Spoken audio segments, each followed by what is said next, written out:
So as a dog trainer and a horse trainer, I like my animals to have their own personality.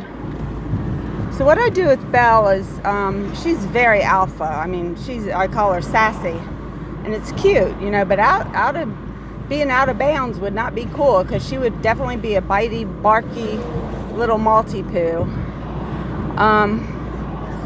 So what I do is I expose her entrails, her stomach and her neck, and I flip her over when she's doing something that's not good, not acceptable to me. And she knows this. At first she used to fight it. She'd try to squirm away. And you can apply this to really any dog when they're puppies. And when they're barking or, pulling on the leash or whatever they're doing, growling at your child. So you flip them over, and until they settle down, and what they do is submit. They submit, and they say, okay, you're the boss. And really they want you to be the boss, because it makes them feel more secure that they're in a pack. A pack where they're going to be taken care of. You're going to feed and water, make sure they have their shots, and they have nothing to worry about. They're just going to be the puppy. And that's where Belle is. She's always the puppy. And, that boundary has to be reinforced from time to time, because no matter what animal you have, you're always in training. It never stops. So I reinforce it. And so you don't hit a dog, because they either think it's a game or it hurts them and they're scared of you.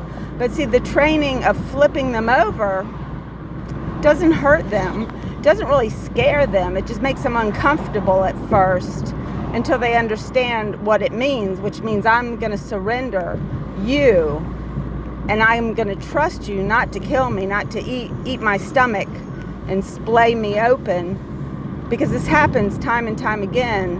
And to me, it means I better stop what I'm doing because you're not happy with it.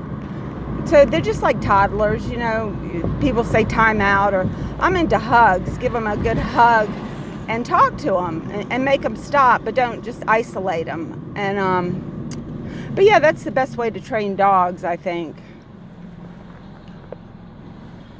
So, continuancy, you got to do it over and over and over again. You can't just do it once and think, oh, now they're trained. Each time, and if you have a large dog, what you do is you just push them down on the ground and make them surrender there. They're not going to like it. They're not going to want to surrender, but it doesn't hurt them. And eventually they'll understand and submit to you that you're the alpha and you're head of the pack. And it's the nicest way to train. It really is. And I see so many people kind of lost. They don't know what to do. And it's just a simple little technique that makes it so nice for everybody. If you have a well-behaved dog that doesn't bite or growl or bark, or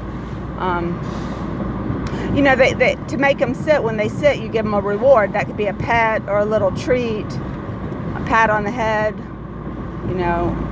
things like that. So I believe in positive rewards. I do a lot of voice command as my dogs get more in tune with the ideas that I'm giving them, and they can hear in my voice whether I'm happy or sad with them, and then they respond to that. And that's something you always have with you.